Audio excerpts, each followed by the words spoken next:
ذکر شروع کیا جا سکتا۔ آج کی یہ مجلس جناب قبلہ آغا سید علی حسین قمی صاحب کے زیر اہتمام اس علاقے کی تمام نمائندگی میں احتجاج ہے بطول کی قبر کا۔ آج کا دن یوم انہدام جنت البقیع ہے، تو میں کوشش کروں گا جتنی دیر تک میں ممبر پہ گفتگو کروں میں اسی موضوع کو سامنے رکھ کے آپ سے گزارشات کروں۔ جنہوں نے بنت پیغمبر کی قبر کو گرایا، یقیناً ہم ان کی اندرونی دشمنی کو سمجھتے ہیں۔ ان کے اندر جو چھپی ہوئی دشمنی ہے اس کی پہلی وجہ یہ ہے کہ انہیں آج تک اپنی قبروں کے نشان کہیں نہیں ملے۔ قبروں سے زندہ دشمنی اسی بات کی دلیل ہے کہ انہوں نے جنہیں مانا تھا، جو ان کے رہبر تھے، جب ان کی قبریں ہی نہ ملی، جب ان کی قبریں ہی تاریخ میں چھپ گئیں، پھر انہوں نے چاہا کہ جب ان کی نہیں تو پھر کسی کی بھی نہیں ہونی چاہیے، پھر قبروں کے نشان مٹانے شروع کر دیے۔ ورنہ 1070 خطیب نماز جمعہ کے خطبوں میں علی کو بھونک بھونک کے اپنی ماؤں کے ناپاک دودھ کی خیانت کی گواہیاں دیتے رہے۔ وہ مولوی مر گئے، علی آج بھی زندہ ہے۔ وہ بادشاہ قبروں کے جہنم میں چلے گئے، ذکر ابو طالب کے بیٹے کا آج بھی زندہ ہے۔ جاؤ پوری تاریخ اٹھا کے دیکھ لو، مطالعہ کر کے دیکھ لو، مشاہدہ کر کے دیکھ لو، پوری دنیا کا معائنہ کر کے دیکھ لو، جو علی سے حسین سے دشمنی کرنے کے لیے آئے تھے ان کی قبروں کے نشان مٹ گئے۔ جاؤ پوری تاریخ کے سامنے بھگ کر نہیں، پورے پنجاب کے نمائندہ مجمع کے سامنے آنکھوں میں آنکھیں ڈال کے ویڈیو کیمرے کی موجودگی میں شیعہ قوم کے سب سے چھوٹا ماتمی اپنی قوم کی تائید کے ساتھ یہ جملہ بھگکر سے ادا کرنے لگا ہے، مجھے بادشاہ حسین کی عزت کی قسم ہے، جاؤ پوری تاریخ کا مطالعہ کر کے بتاؤ، مجھے بتاؤ یزید کی قبر کہاں ہے، مجھے بتاؤ ہارون کی قبر کہاں ہے، مجھے بتاؤ مامون رشید کی قبر کہاں ہے، مجھے بتاؤ حجاج کی قبر کہاں ہے، مجھے بتاؤ منصور دوان کی کہاں گیا، مجھے بتاؤ ہشام کہاں گیا، مجھے بتاؤ مروان کہاں گیا۔ وہ جو بڑے بڑے سورما آئے تھے علی کا تخت گرانے کے لیے، علی کا نام مٹانے کے لیے، ان کی قبروں کے نشان مٹ گئے۔ آج ان کی قبروں کا کسی کو نشان بھی پتا نہیں، اور جس کی قبروں پہ ہل چلانے کے لیے آئے تھے، حسین کی قبر پہ کل بھی طواف ہو رہا تھا،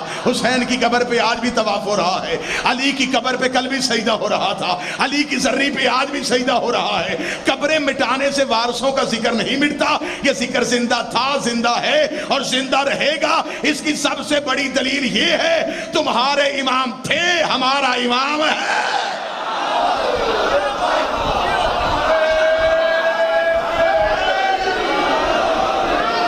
مٹ جاتی ہیں، بسم اللہ سے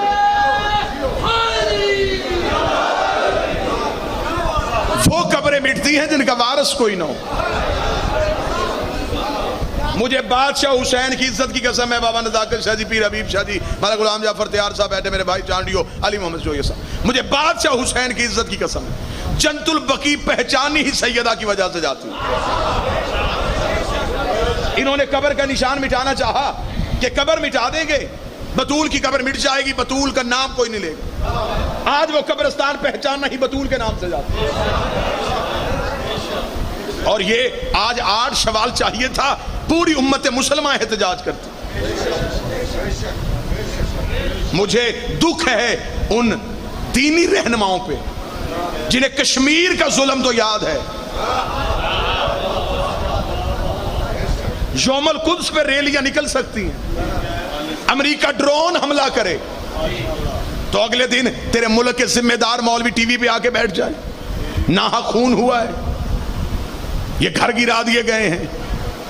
آج چاہیے تھا کہ پوری امت مسلمہ احتجاج کرتی، اور شاید ویڈیو کیمرے کی موجودگی میں میری بات جہاں تک میں پہنچانا چاہتا ہوں وہاں تک پہنچ جائے۔ مجھے صرف قوم کی تائید چاہیے۔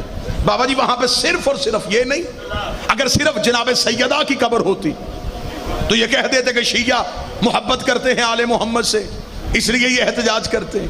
وہاں پہ صرف نبی کی بیٹی کی قبر نہیں، وہاں پہ نبی کی بیویوں کی قبریں بھی ہیں، جناب صفیہ کی قبر وہاں پہ، جناب ماریہ قبطیہ کی قبر وہاں پہ، جناب ام سلمہ کی قبر کہاں پہ ہے، جناب ام البنین کی قبر وہاں پہ ہے، جناب ام لیلہ کی قبر وہاں پہ ہے، جناب ام رباب کی قبر وہاں پہ ہے، علی زین العابدین وہاں پہ ہے، محمد باقر وہاں پہ ہے، امام 4 وہاں پہ ہے، صحابہ وہاں پہ ہے، زید بن ارقم کی قبر وہاں پہ ہے، اسود کی قبر وہاں پہ ہے، عثمان بن منظوم کی قبر کہاں پہ ہے؟ جو آج صحابہ کے نام پہ بندے مارنے کے لیے تیار ہو جاتے ہو، وہاں صحابہ کی قبریں کرائی گئی، وہاں نبی کی بیویوں کی قبریں کرائی گئی۔ یہاں امت مسلمہ میں خاموشی کیوں ہے؟ یہ خاموشی صرف اس لیے ہے کہ ریال سعودیہ سے آتے ہیں، یہ خاموشی اس لیے ہے کہ تنخواہیں اسرائیل سے آتی ہے، یہ خاموشی اس لیے ہے، یہ روٹیاں امریکہ سے آتی ہے، تم امریکہ کے ٹکڑوں پہ پلے ہو، تم اسرائیل کے ٹکڑوں پہ پلے ہو۔ حسین کی عزت کی قسم ہے، میری قوم نہ موت سے ڈرتی ہے، بڑی سے بڑی طاقت کی آنکھوں میں آنکھیں ڈال کے ہم منبر پہ اعلان اس لیے کر لیتے ہیں کہ پوری کائنات میں اتنے لوگ یزید کے نام پہ جینے کو تیار نہیں جتنے حسین کے نام پہ مرنے کو تیار۔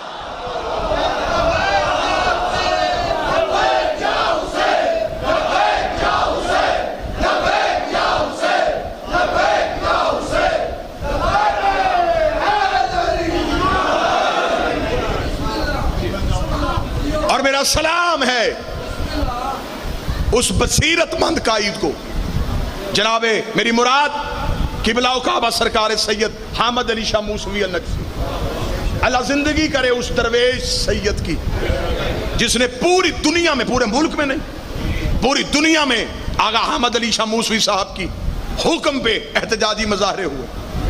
لندن میں سعودی ایمبیسی کے سامنے مظاہرہ، امریکہ میں سعودی ایمبیسی کے سامنے مظاہرہ۔ ہم پوری دنیا کو ان کے چہروں سے نقاب اتار کے دکھانا چاہتے ہیں کہ کعبے کی کمائی پہ شراب کون پیتا۔ میرے ملک کے ذمہ دار حکومتی ارکان چپ، یہاں خاموشیاں، یہاں ایک صحابی کے نام پہ توہین ہو تو بندے مرنے مارنے کے لیے آ جائیں۔ آج اٹھے نا کوئی آواز کرے، صرف اس لیے کہ نہیں جی وہ امام کعبہ ہیں، وہ تو سعودی حکمران ہیں، وہ تو خانہ کعبہ کے متولی ہیں، کعبے کی چابی ان کے گھر پڑی ہوئی ہے۔ مجھے دکھ ہوا، مجھے تکلیف ہوا، پچھلے دنوں امام کعبہ پاکستان میں بھی آئے تھے، وہ کراچی میں بھی گئے، وہ لاہور میں بھی گئے۔ بابا جب وہ لاہور میں آئے تو انہوں نے لاہور کی بحریہ ٹاؤن کی مسجد میں نماز پڑھائی۔ میڈیا نے منظر دکھائے کیونکہ اب ٹی وی کی آنکھ سے کوئی نہیں بچتا، کیمرے کی آنکھ ہر چیز کو کیپچر کر لیتی ہے۔ کیمرے نے ہمیں منظر دکھایا جب امام کعبہ دہریہ ٹاؤن سے نماز پڑھا کے نکلے تو میں نے بڑے بڑے مذہبی رہنماؤں کو امام کعبہ کے کپڑے چومتے دیکھا۔ ہاتھ لگانا تو وہ سمجھتے تھے نا یہ بڑی فضیلت ہے، ہاتھ تو لگ ہی نہیں سکتا، کپڑے چوم رہے تھے۔ بھکر میں خاموشی ہو گئی، میں جملہ بدل دیتا ہوں۔ امام کعبہ کے کپڑے وہ چوم رہے تھے جو رسول کے روزے کی جالی نہیں چومتے۔ ابھی بھی سمجھ نہیں آئی؟ بابا حبیب شاہ جی انہوں نے امام کعبہ کے کپڑے چومے، امام کعبہ کی عبا چومی، امام کعبہ کا لباس چوما، پھر انہوں نے ایک ہی بات کہی کہ ہم ان کے کپڑے اس لیے چوم رہے تھے، ہماری طرح ہی بشر ہیں، ہماری طرح ہی انسان ہیں، ہماری طرح کھاتے ہیں، ہماری طرح پیتے ہیں، لیکن ان کے کپڑے ہم اس لیے چوم رہے تھے، یہ کعبے میں نماز پڑھاتے ہیں، یہ کعبے میں نماز پڑھاتے ہیں، یہ کعبے میں نماز پڑھاتے ہیں۔ ڈوب کے مر جا مولوی، جو کعبے میں نماز پڑھائے اس کے کپڑے چومنا ثواب ہے، اور جو کعبے میں آیا ہو اس کے بیٹے کا علم چومنا بھی ثواب ہے۔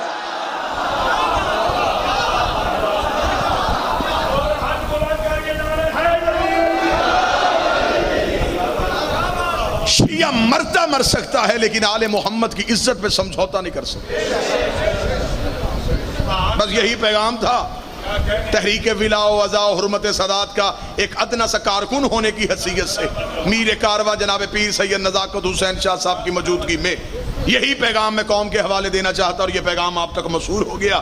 بھکر کے شیعوں، غیور شیعوں، 4 چیزیں زندگی میں کبھی نہ چھوڑنا: علی ولی اللہ نہ چھوڑنا، حسین کا ماتم نہ چھوڑنا، سید کی توہین نہ کرنا، اور بطول کے دشمن کی عزت نہ کرنا۔ آج زمانہ کروٹیں لے رہا ہے، آج چہرے بدل رہے ہیں، آج بندے شیعہ ہو کے گھبرا رہے ہیں کہ نہیں جی ہم اگر لعنت کریں گے تو کسی کو برا لگے گا۔ کسی کو برا لگتا ہے تو لگے۔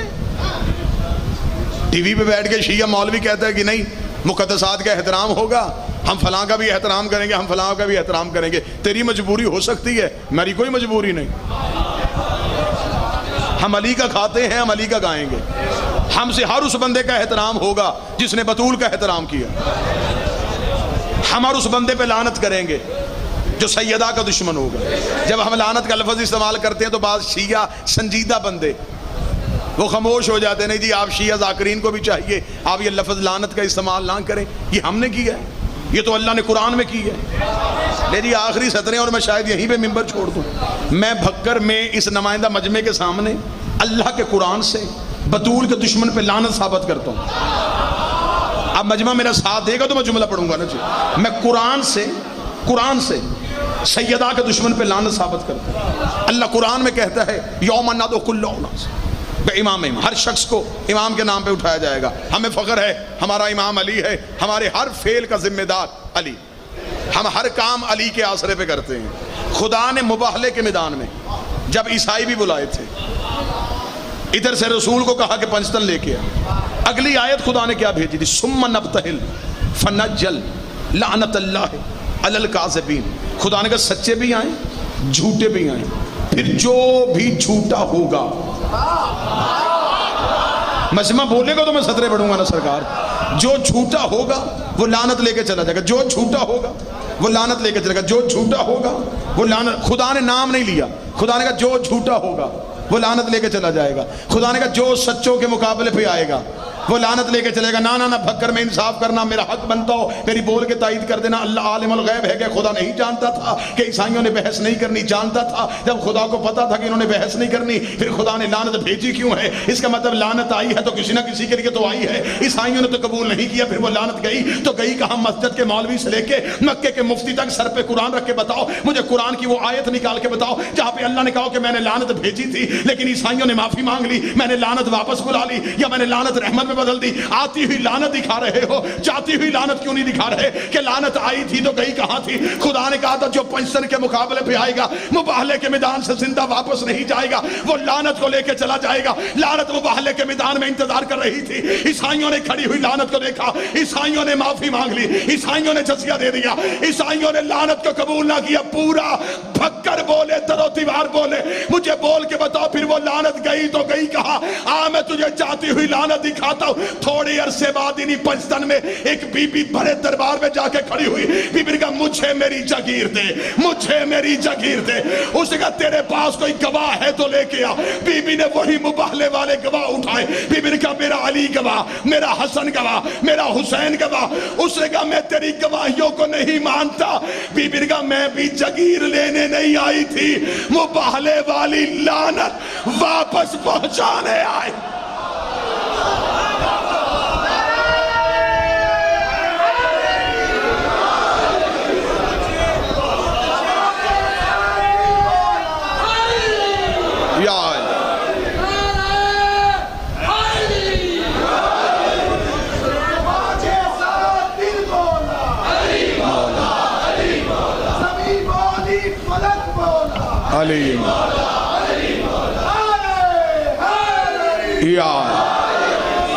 بسم اللہ.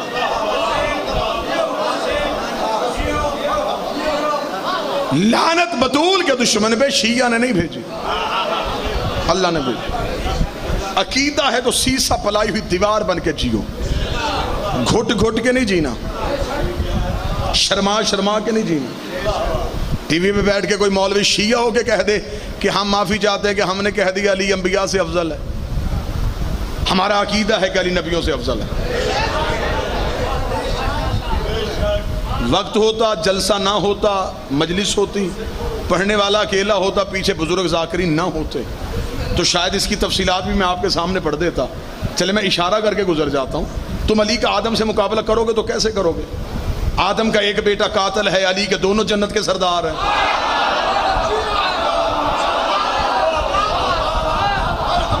آدم کے ساتھ مقابلہ کرو گے تو کرو گے کیسے؟ اللہ قرآن میں کہتا ہے کہ میں نے آدم کی توبہ قبول کی تھی ان کلمات کی وجہ سے.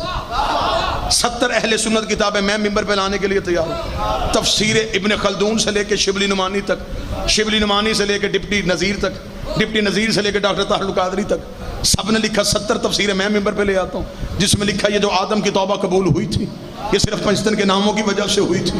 اللہ نے پنجتن کے اسماء حسنہ کی وجہ سے آدم کی توبہ قبول کی تھی. جب خدا نے فرشتوں سے پوچھا تھا بتاؤ یہ نام کن کے ہیں, فرشتوں نے کہا میرے ہم نہیں جانتے. قالوا سبحانک لا علم الا ما علمتنا انک انت العلیم الحکیم. پاک ہے تیری ذات, نہ تو نے کبھی پڑھائے نہ ہم نے کبھی پڑھے, نہ تو نے کبھی سکھائے نہ ہم نے کبھی سیکھے. آواز کو دیا آدم و انبیاءہم باسمائہم, آدم اب تو پڑھ کے بتا یہ نام کن کے ہیں. اب شیعہ سنی میرے ساتھ مل کے بولنا, میری قوم کا غیور مات میری تائید کرنا. آدم نے سر اٹھا کے کہا تھا انت المحمود وہذا محمد, تو محمود ہے یہ محمد ہے. انت الاعلی وہذا علی, تو علی اعلی ہے یہ علی ہے. انت المحسن وہذا حسن, تو محسن ہے یہ حسن ہے. انت قدیم الاحسان وہذا حسین, تو قدیم الاحسان ہے یہ حسین ہے. یہ منبر کے غلاف میں میرا ہاتھ ہے, میں پنجتن کی کچہری میں ہوں, مجھے غازی کی علم کی قسم ہے. ادھر اس میں زہرا آیا, آدم جتنا جھک سکتا تھا اتنا جھک گیا. آدم نے کہا یہ وہ ہے جس کا نام لینے کی مجھے اجازت نہیں ہے, جس کا نام لینے کی مجھے اجازت نہیں ہے. ادھر آدم نے سر سجدے میں رکھا, آواز قدرت آئی میرے فرشتوں اب آدم کو سجدہ کر دو. میں دنیا کو بتانا چاہتا ہوں جو بطول کی عزت کرے وہ خلیفۃ اللہ ہوتا ہے, جو توہین کرے وہ لعنت اللہ ہوتا ہے.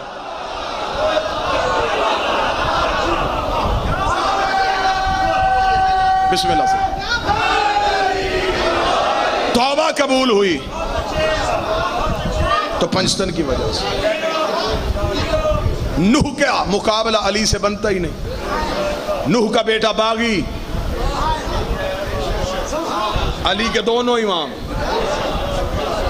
علی کے سارے بیٹے معصوم. نوح کی بیوی خائنہ, علی کی بیوی ظاہرہ. نوح کی کشتی بچی تو کن کے صدقے سے بچی؟ پہلے وہ کشتی کا ٹکڑا مصر میں پڑا ہوتا تھا, مولویوں نے مصر سے اٹھوا دیا. عیسائی اسے پیرس لے کے گئے, پیرس سے روس چلا گیا. آج بھی روس کے میوزیم میں جناب نوح کی کشتی کا ٹکڑا پڑا ہو. جو نوجوان انٹرنیٹ سے وابستگی رکھتے ہو جاؤ گوگل جا پر سرچ کرنا, آج بھی روس کے میوزیم میں جناب نوح کی کشتی کا وہ ٹکڑا پڑا ہے. اس پہ عبرانی زبان میں کشتی کے اس ٹکڑے کے اوپر, لکڑی کے اس ٹکڑے پہ کچھ کنندہ تھا, کچھ لکھا ہوا تھا. انہوں نے ماہرین لسانیات بلائے, زبانوں کے ماہر بلائے. ان سے کہا کہ جناب نوح کے دور میں زبان عبرانی تھی, یہ قدیم عبرانی میں لکھا ہوا ہے, اس کا ترجمہ کرو. ٹرانسلیٹ ہوتی ہوتی انگلش میں ہوئی. آج بھی روس کے میوزیم میں, میں ممبر پہ کہہ رہا ہوں, غیر ذمہ دار خطیب نہیں, پوری ذمہ داری کے ساتھ, اتنے ذمہ داران کے سامنے کہہ رہا ہوں, روس کے میوزیم میں آج بھی وہ لوہے, وہ لکڑی کا ٹکڑا اور اس کے نیچے کاغذ پہ وہ لکھا ہوا ہے, جو انگلش میں, جو اس میں عبرانی میں لکھا ہوا ہے, اس میں صاف لکھا ہوا ہے او مائی اللہ keep my hand in those name of محمد, علی, فاطمہ, حسن, حسین. میرے اللہ بچا دے مجھے, تجھے محمد کا واسطہ, تجھے علی کا واسطہ, تجھے زہرا کا واسطہ, تجھے حسن حسین کا واسطہ. نوح کی کشتی بچے تو پنجتن کے صدقے سے. موسیٰ سے علی کا مقابلہ کیسے کرو گے؟ موسیٰ کے لیے دریا میں رستہ بنا, سب کی توجہ ہے, دریا میں موسیٰ کے لیے رستہ بنا. بابا جی جناب موسیٰ پار چلے گئے. جب موسیٰ پار گئے تو موسیٰ نے دیکھا, جب موسیٰ نے اپنے بندے پورے کیے تو ایک بندہ ان میں چہرہ چھپا رہا تھا. موسیٰ نے کہا اس کو ذرا قریب لاؤ, یہ چہرہ کیوں چھپا رہا ہے؟ جب وہ بندہ قریب آیا تو اس نے چہرے سے پردہ ہٹایا. موسیٰ نے پہچانا وہ کون تھا. قرآن کہتا ہے وہ سامری جادوگر تھا. تھوڑی زبان سے زحمت کر لیں گے تو بہتر ہوگا. سر ہلاتے ہیں, نہ آپ کو کچھ بنتا ہے نہ میرا کچھ بنتا ہے. سامری جادوگر, فرعون کے دربار کا سرکاری جادوگر, موسیٰ کے پیچھے پار چلا گیا. قرآن کہتا موسیٰ نے کہا سامری تو پار کیسے آ گیا؟ سامری نے جملہ کہا وہ بھگر میں ویسے سننا جیسے جملے کا قد ہے. موسیٰ نے کہا سامری تو پار کیسے آ گیا؟ سامری نے کامتے ہوئے کہا موسیٰ میں نے آخری وقت میں امام بدل لیا تھا, پہلے میرا امام فرعون تھا, این آخری وقت میں تیرے پیچھے چل پڑا. موسیٰ نے کہا اچھا تو میرے پیچھے چلا ہے تو پار آ گیا؟ اس نے کہا مجھے پتا تھا آج جو بھی تیرے پیچھے ہوگا وہ پار چلا جائے گا. نا بات پوری نہیں سنانی, صرف علی کا تقابل کرنا ہے نبیوں کے ساتھ. موسیٰ کے پیچھے سامری پار چلا گیا. قرآن کہتا ہے کہ یہی موسیٰ 40 دن کے لیے کوہ طور پہ گئے. جب حضرت موسیٰ واپس آئے تو حضرت موسیٰ نے اپنے بھائی ہارون سے پوچھا امت کہاں ہے میری؟ اس نے کہا کون سی امت؟ وہ جو بندے مسلمان کیے تھے، اس نے کہا وہ اب اللہ کو سجدہ نہیں کرتے، تو کس کو کرتے ہیں؟ اس نے کہا وہ بچڑے کو۔ موسیٰ نے کہا کون سا بچڑا؟ ہارون نے کہا وہ جسے بچا کے نہیں لایا تھا، سامری، اس نے ایک بچڑا بنایا ہے، وہ اسے اشارہ کرتا ہے، وہ بولتا ہے، وہ لوگوں سے کہتا ہے کہ موسیٰ کا اللہ چھوڑو، اسے سجدہ کرو، لہٰذا لوگ اس بچڑے کو سجدہ کرتے، منتیں اس کے آگے، مرادیں اس کے آگے، حاجت روا اسے، مشکل کشا اسے سمجھتے۔ موسیٰ قرآن کہتا عصا اٹھا کے سامری کے گھر کی طرف دوڑا، سامری گھر سے باہر آیا، قرآن نے پورا واقعہ لکھا، تفصیلات کا وقت نہیں۔ موسیٰ نے کہا سامری تو بتا، تو نے میری عدم موجودگی میں کوئی بچڑا بنایا ہے؟ اس کا بنایا۔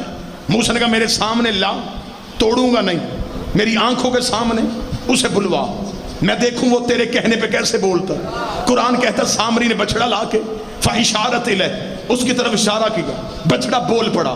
جب بچڑا بولا، موسیٰ کا جملہ آج بھی قرآن میں آیت بن کے ہے۔ موسیٰ نے کہا فَمَا خَطَبَكُمْ یا سامری، سامری میں تجھے قتل نہیں کروں گا، مجھے صرف اتنا بتا تیرے کہنے پہ یہ بچڑا بولا کیسے، تیرے کہنے پہ یہ بچڑا بولا کیسے؟ مجھے نہیں پتا بھکر میں عقیدہ سنا جاتا یا نہیں سنا جاتا، جملہ ہوا میں چھوڑنا نہیں چاہتا، تمہارے قلوب میں اتارنا چاہتا ہوں۔ موسیٰ نے کہا بتا تیرے کہنے پہ بچڑا کیسے بولا؟ سامنے کا موسیٰ تجھے یاد ہے وہ رات والا واقعہ جب تو ہمارے لیے رستہ بنا کے آ رہا تھا، میں بھی تیرے پیچھے پیچھے جا رہا تھا، میرے ذہن میں خیال آیا یہ موسیٰ کے لیے دریا میں رستہ کیسے بنا؟ موسیٰ معاف کرنا، میں نے تیرے آگے ہو کے دیکھا تو تیرے آگے بھی گھوڑے پہ ایک جوان جا رہا تھا، تیرے آگے بھی گھوڑے پہ ایک جوان تھا، وہ گھوڑا جہاں سے اپنے سم اٹھاتا تھا بنجر زمین سے نور نکل رہا تھا۔ سامری کہتا میں اس گھوڑے کے قریب گیا، اس کے سم کے نیچے سے وقت تبتل ہے، میں نے تھوڑی سی مٹی اٹھائی اور اپنی جیب میں چھپا لی، یہ وہی مٹی ہے، یہ وہی مٹی ہے جو میں نے اس بچڑے کے منہ میں ڈالی۔ اور بچڑے نے بولنا شروع کر دیا، اب ادھر رکھوں میں شیعہ کتابوں کے ڈھیر، ادھر رکھوں میں سنی کتابوں کے ڈھیر۔ جب ہم نے علماء کرام سے پوچھا یہ موسیٰ کے آگے کون تھا، شیعوں نے کہا یہ وہی تھا جو نبیوں کا حاجت روا ہے، جو نبیوں کا مشکل کشا ہے، جو نبیوں کی مشکلیں ٹال دیتا تھا۔ اہل سنت نے کہا نہیں نہیں یہ علی نہیں تھے، یہ جناب جبریل تھے جو موسیٰ کو رستہ دکھا رہے تھے۔ چل میں سنی بھائیوں کی مان لیتا ہوں یہ جبریل تھے۔ اب بتا جبریل ہے کون؟ جبریل ہے علی کا شاگرد، جبریل ہے حسنین کا درسی، جبریل ہے بطول کا نوکر۔ اب مولوی ڈوب کے مر جا جس کے نوکر کے گھوڑے کے سم میں اتنی طاقت ہے، اس کے بیٹے کے ذوالجناح میں کتنی طاقت۔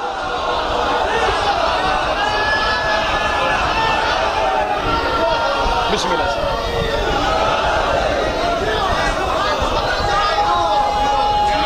بسم اللہ۔ علی انبیاء سے افضل، حسین نے اپنے صحابی رضی اللہ نہیں کیے، علیہ السلام کیے، نبی بھی علیہ السلام، حسین کے نوکر بھی علیہ السلام۔ حسین نے حر کو رضی اللہ نہیں کیا، حر کو علیہ السلام کیا۔ علیہ السلام یا خدا بناتا ہے یا پھر حسین بناتا ہے۔ 70 نہیں 70,000 دلیلیں اس نوکر کے سینے میں محفوظ۔ ہم نے تو کبھی زندگی میں علی کا نبیوں سے تقابل پڑا ہی نہیں تھا، لیکن اگر تو مجبور کرے گا تو پھر ہمیں بتانا پڑے گا نبیوں سے زیادہ وصف تو علی کے نوکروں میں بھی تھے۔ تجھے کیا پتا کہ سلمان کیا کیا کر لیتا تھا؟ تجھے کیا خبر کہ ابو ذر کیا کیا کر لیتا تھا؟ ابو ذر کو جندب کہتے ہیں، جندب کے بارے میں مشہور ہے کہ ایک دن بابا جی جندب نے آ کے جب دیکھا جناب سلمان کو، جناب سلمان سورج کو دیکھ کے کہہ رہے تھے واللیل ادبر والنہار اقبل، رات آگے آ دن پیچھے ہو۔ اب جس کے اندر اتنا سا بھی عقیدہ ہے نا وہ لفظ کے ساتھ سفر کرے گا، رات آگے آ دن پیچھے ہو۔ جندب نے دیکھا کہ سلمان انگلی کرتا ہے سورج آگے آ جاتا ہے، انگلی کرتا ہے پیچھے چلے جاتا ہے۔ ابو ذر نے دیکھے کہ سلمان یہ کیا کھیل کھیل رہا ہے؟ سلمان نے کہا صبح قرآن پڑھ رہا تھا، اللہ قرآن میں کہتا ہے پاک ہے وہ ذات جو رات سے دن کو نکالتی ہے، دیکھ رہا تھا کیسے نکالتی ہے۔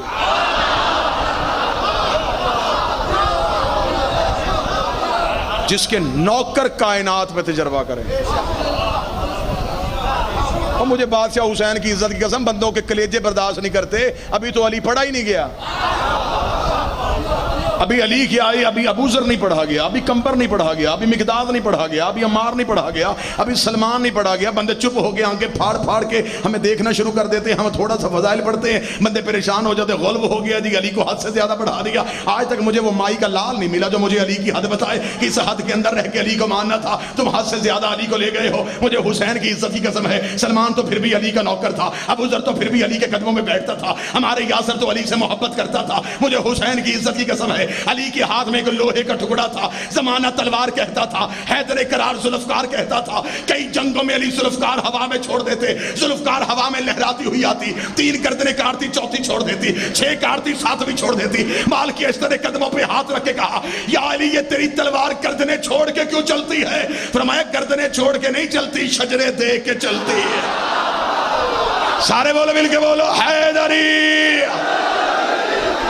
جس کی تلوار حلال اور حرام جانتی،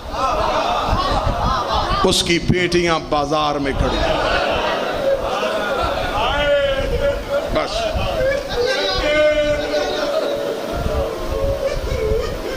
بس کوشش یہی تھی. بابا پیر نزاکت شاہ جی کا حکم، آغا علی حسین قمی صاحب کا حکم کی تعمیل ہو گئی، آپ کے چہروں کی زیارت ہو گئی. جتنی حاضری ہوئی بابا حبیب شاہ جی قبول فرمائیے گا. 2 سطریں اس دکھیا کے لیے پڑھے ہیں جس کی تربت پہ آج بھی جانے کی اجازت نہیں. صدا سے معافی مانگوں گا. ڈھیر سارے سینئر ذاکرین، میری ذاکری کی ابتدا جن کی دعاؤں سے ہوئی، جناب ذاکر مولا غلام جعفر تیار صاحب، جن کے احسان کا سایہ آج بھی میری ذاکری کے سر پہ ہے. میرا بادشاہ حسین انہیں ہمیشہ اسی طرح عزت کے ساتھ آباد رکھے، ان کا سایہ قوم کے سر پہ سلامت رہے. صدا سے معافی مانگ کے کہتا ہوں، جب پہلی دفعہ کوئی مومن مدینے جاتا ہے، اس کے ذہن میں ہوتا ہے وہاں بطول کی قبر ہے. ایک محبت ہوتی ہے نا جی، ذاکرین سے سن کے وہ جا کے ہوٹل میں بیگ رکھتا ہے، فوراً نکل آتا ہے، روضہ رسول پہ جاتا ہے، چاروں طرف خوشبو، روشنیاں، چاروں طرف راج ہی راج.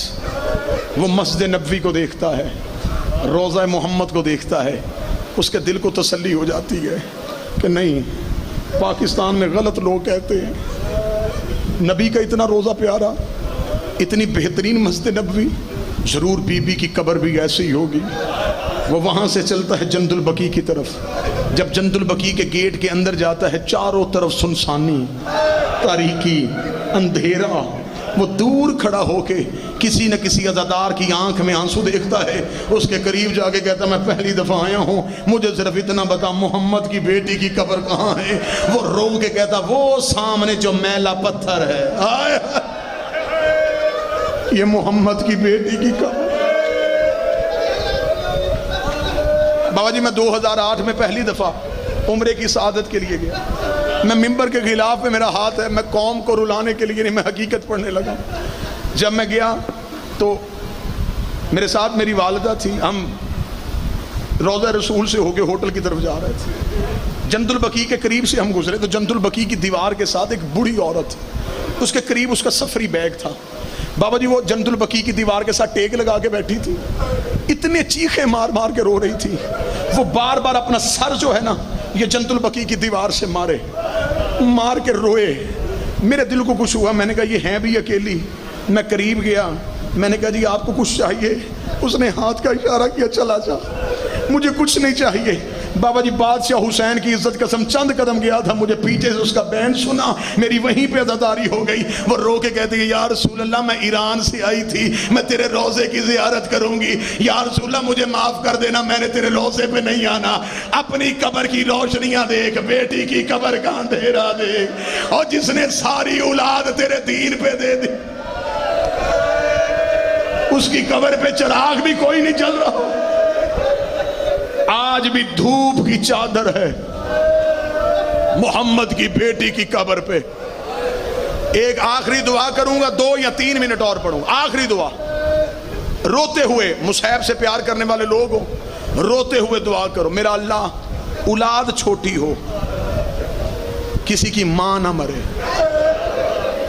میں جملہ پھر دہرا دوں، شاید کسی نے بے نیازی کی ہو، اولاد چھوٹی ہو، ماں نہ مرے، باپ مر جائے نا ماں بچے پال لیتی ہے، اگر ماں مر جائے، بابا حبیب شاہ جی باپ سے بچے نہیں پالے جاتے، یہی وجہ تھی، اب اللہ جانے کون بندہ اس جملے کے ساتھ انصاف کرے گا، کون ہائے کہے گا، یہی وجہ تھی فاتح خیبر علی، فاتح خندق علی، جس کی تلوار سے پورا عرب ڈرتا تھا۔ زہرا کے جانے کے بعد ایک دن رسول کی قبر پہ آدھی رات کو علی آیا، اپنے سر سے امامہ اتار کے قبر محمد پہ رکھا، رو کہتا تیرا دین بچاتے بچاتے علی کا گھر اجڑ گیا ہے، تیرا دین بچاتے بچاتے علی کی دشمنی پھیل گئی ہے، یا رسول اللہ ایک بار قبر سے نکل، مجھے صرف اتنا بتا میں بیٹے چپ کرواؤں یا بیٹیاں چپ کرو؟ میں مسجد میں جاتا ہوں میرا حسین روتا ہے، میں گھر میں آتا ہوں میری عالیہ روتی ہے، بس سادات و غیر سادات۔ ادھر زہرا کی تدفین ہو گئی، سیدہ کی تدفین کے بعد علی اپنے گھر آیا، میں یہی پہ جملہ رو کے پڑھتا ہوں، اللہ نہ کرے، اللہ نہ کرے کسی گھر سے ماں چلی جائے، شام اور رات کے وقت اس گھر میں جا کے یتیموں کا حال دیکھنا، کوئی بچہ خالہ کے ساتھ، کوئی بچہ پھپھی کے ساتھ، کوئی بڑی بہن کے ساتھ سو رہا ہوتا ہے، لوگوں کو پتا ہوتا ہے رات کے وقت بچوں کو ماں یاد آتی ہے، رات کے وقت ہر کوئی سینے سے لگا کے یتیموں کو سلاتا ہے، آدھی رات کو بھی اسے ماں یاد آئے، یہ گھبرا نہ جائے، رکھ میرے سر پہ قرآن، میں غلط پڑھوں بی بی کا مجرم بنوں۔ زہرا کو دفنانے کے بعد علی گھر آیا، علی نے تہجد کے لیے مصلی بچھایا، فضا کی آواز آئی یا علی اجڑ گئے ہیں، علی کی آواز آئی فضا اب کیا ہوا؟ فضا نے چراغ روشن کر کے کہا یا علی ایک بار مصلی چھوڑ، وہ دیکھ مٹی پہ تیری زینب سو رہی ہے، وہ دیکھ دروازے پہ تیری کلثوم سو رہی ہے، یا علی تیری عزت کی قسم ہے میں پورا گھر تلاش کر رہی ہوں، مجھے حسین نہیں مل رہا، مجھے حسین نظر نہیں آیا۔ علی نے تلوار نعام سے نکالی، مدینے کی گلیوں میں علی کے بہن آئے، جب علی جنت البقیع میں پہنچے علی کی آواز تیز ہو گئی، حسین ماں کی قبر پہ منہ رکھ کے رو رو کے کہہ رہا تھا اماں مجھے نیند نہیں آ رہی، اماں گھر واپس آ جا، اماں تیری زینب ڈر گئی۔